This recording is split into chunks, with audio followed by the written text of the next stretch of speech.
السلام عليكم.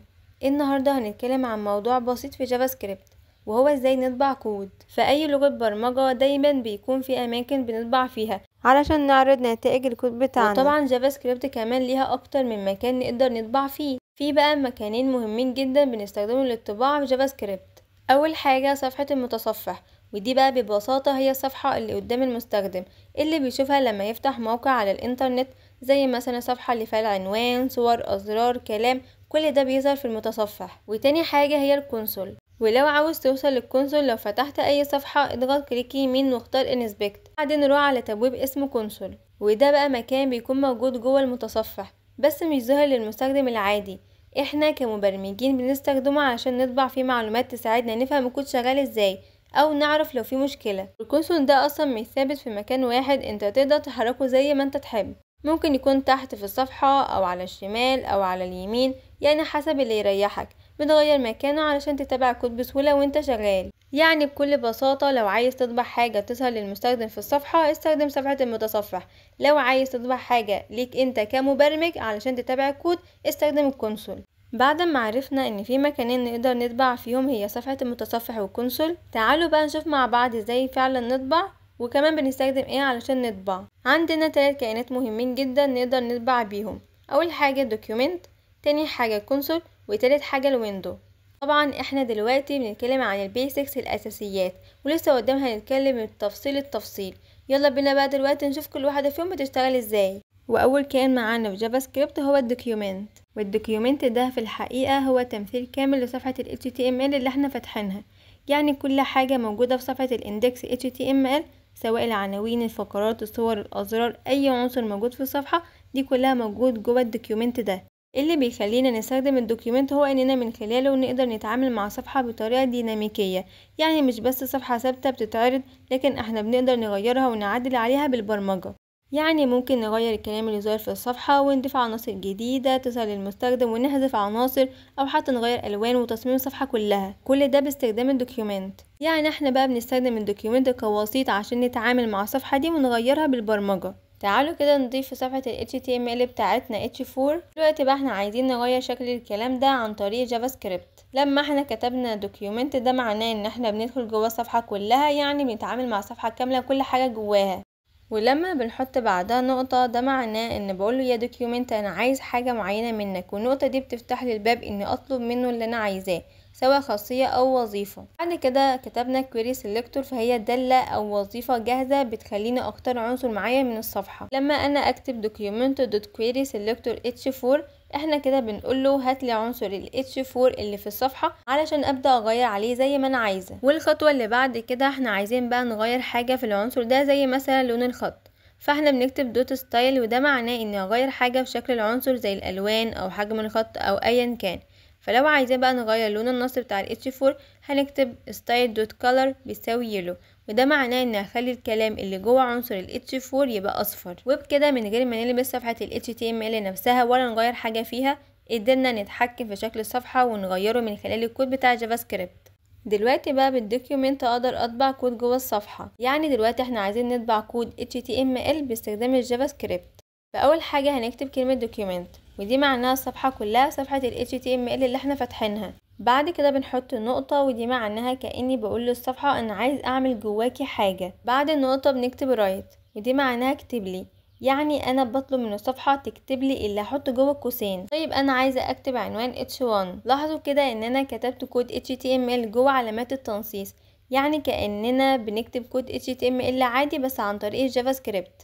اول ما نعمل ريلود للصفحة هتلاقوا كلمة هالو وورلد ظهرت قدامنا في شكل عنوان كبير. طيب بقى ازاي اتأكد ان الكلام ده فعلا اتكتب جوه الصفحة؟ ببساطة خالص هنروح على الانسبكت من المتصفح، وبعدين هنبص على الكود هنلاقي ان تحت كود السكريبت اللي فيه ملف جافا سكريبت ظهر فعلا عنصر H1 بنفس اللي احنا كتبناه، يعني كأننا اضفنا العنصر ده جوه صفحة ال HTML بس مش بايدينا، لا ده عن طريق جافا سكريبت. وتاني كائن معانا هو الكونسول، والكونسول ده عبارة عن أداة جوه المتصفح اقدر اكتب فيها اكواد جافا سكريبت واشوف النتيجة فورا. يعني مش لازم اكتب في الملف واسيف واعمل ريفرش كل شوية، لا ده ممكن اكتب في الكونسول واشوف النتيجة في لحظتها. تعالوا بقى نفتح الكونسول ونجرب فيه. هنروح دلوقتي على الانسبكت، وبعدين هنروح على التبويب اللي اسمه كونسول، هتلاقوا هناك مكان تقدر تكتب فيه كود. هنكتب document.write test. بعد كده هنضغط انتر.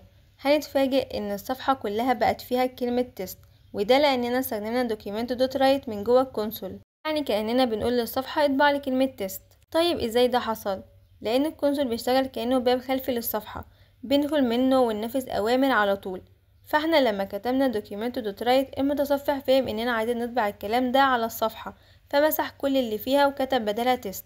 دلوقتي بقى عايزين نطبع او نراجع حاجة باستخدام الكونسول، فاحنا بقى هنكتب كونسول، ودي بقى ده موجودة جوه المتصفح عشان نكتب فيها اوامر جافا سكريبت ونجربها. النقطة دي معناها اننا بندخل جوه الكونسول وعايزين نستخدم وظيفة او امر معين. لوج دي معناها سجل او اطبع، فاحنا بنقول للكونسول اطبع الكلام اللي جوه الاقواس، والكلام اللي جوه الاقواس ده اللي هو هلو وورلد هو اللي هيطبع. بعد ما نكتب السطر ده هتلاقي الكلام ظاهر جوه التبويب بتاع الكونسول. نقول تاني، الطباعة دي والتجربة دي مش بتظهر لأي حد، لكنها بس بتظهر لنا احنا وبتساعدنا احنا المبرمجين عشان نشوف النتائج دي. وكمان في امر تاني في الكونسول اسمه ايرور، وده بقى بيطلع لنا رسالة خطأ في التبويب بتاع الكونسول، وده طبعا بيساعدنا لما يحصل حاجة غلط في الكود نعرف بالظبط ايه المشكلة. بعد ما نعمل ريلود للصفحة ونفتح الكونسول هنلاقي الرسالة دي مكتوبة باللون الأحمر، ده طبعا بيخليها واضحة انها خطأ. فالكونسول دوت ايرور مفيد جدا عشان نميز بين الرسائل العادية والرسائل اللي بتقول ان في حاجة غلط. لو رحنا مثلا على الفيسبوك وفتحنا الانسبكت وبعدين تبويب الكونسول هتلاقوا رسالة بتحذركم بشكل واضح. الرسالة دي بتقول انتبه، هي أداة للمطورين فقط، وده معناه ان الكونسول مش معمول لأي حد يستخدمه، خصوصا مش المستخدم العادي اللي بيزور الموقع. هي أداة خاصة بالمبرمجين والمطورين عشان يجربوا الكود ويصلحوا المشاكل. دلوقتي بقى نيجي لتالت كائن معانا واللي هو الويندو. ولما بنكتب ويندو في الجافا سكريبت فاحنا بنقصد به المتصفح نفسه، او بمعنى تاني الحاوية الكبيرة اللي كل حاجة شغالة جواها، سواء صفحة ال HTML او الكونسول او اي اوامر تانية. ببساطة كده الويندو ده هو الكائن الكبير اللي جواه كل حاجة. ولما احنا كتبنا ويندو فاحنا كده بنكلم المتصفح نفسه، زي الصفحة والاكواد والكونسول وكل حاجة في المتصفح. والنقطة دي معناها افتح لي كل الخصائص والحاجات اللي موجودة جوه المتصفح نفسه، او بمعنى تاني وريني ايه اللي اقدر استخدمه من جوه كائن الويندو ده. ومن ضمن الحاجات دي في امر اسمه alert، ده بقى بنستخدمه علشان نطلع رسالة للمستخدم. window.alert كده معناها يا متصفح طلع لي رسالة تنبيه للمستخدم. بس خلينا نتفق ان alert دي مش بنستخدمها كتير لانها بتوقف كل حاجة لحد ما المستخدم يضغط اوكي. فالمطورين حاليا بيستخدموا طرق تانية زي انهم يطبعوا في الكونسول او يشتغلوا بطرق تفاعلية تانية. دلوقتي لو احنا عاوزين مثلا نطبع الصفحة دي من المتصفح ممكن نعمل كده يدوي من القائمة اللي فوق دي وهنختار منها برنت. بس في متصفحات تانية ممكن الاختيار ده ما يبقاش واضح او مش ظاهر خالص، علشان كده جافا سكريبت مديلنا امر نقدر من خلاله نطبع الصفحة، والامر ده اللي هو برنت. اللي بيحصل هنا اننا بنستخدم كائن الويندو اللي هو زي ما قلنا قبل كده هو بيمثل المتصفح كله. ولما بنكتب برنت فاحنا كده بنقوله يا متصفح افتح لي نافذة الطباعة عشان اطبع الصفحة. ولازم نكتب الاقواس دي بعد كلمة برنت لان دي دالة ولازم نستدعيها علشان تتنفذ. لو نسينا الاقواس الكود مش هيشتغل ومش هيفتح نافذة الطباعة. يبقى كده احنا قدرنا نطبع الصفحة من خلال كود بسيط جدا في جافا سكريبت بدل ما ندور عليه يدوي.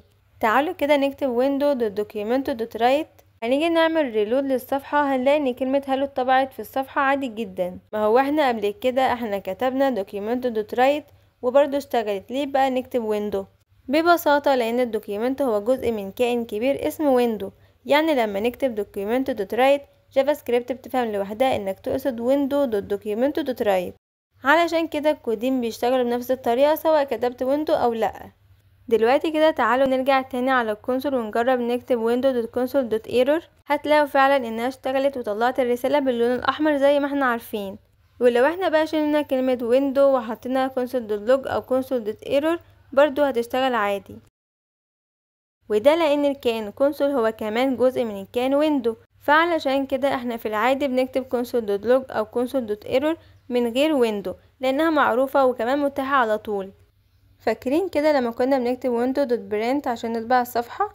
لو جينا دلوقتي ونكتب print بس من غير ما نكتب window وجربنا نشغل الكود هتلاقوا ان برضو نافذة الطباعة فتحت واشتغلت عادي جدا. نفس الكلام كده على alert. تعالوا كده نجرب نكتب في الكونسول هتطلع لنا الرسالة برضو عادي جدا من غير ما نكتب الويندو. وكده نكون خلصنا الفيديو ده وتعرفنا مع بعض على اماكن نقدر نطبع فيها جافا سكريبت. وكمان خدنا فكرة عن 3 كائنات اساسيين بنطبع من خلالهم، وهما الدوكيومنت والكونسول والويندو. بس على فكرة احنا لسه مخلصناش، احنا لسه بنبدأ ونتعرف على البيزكس واحدة واحدة. اتمنى تكونوا استفدتم كتير، واشوفكم في فيديوهات جاية ان شاء الله. سلام.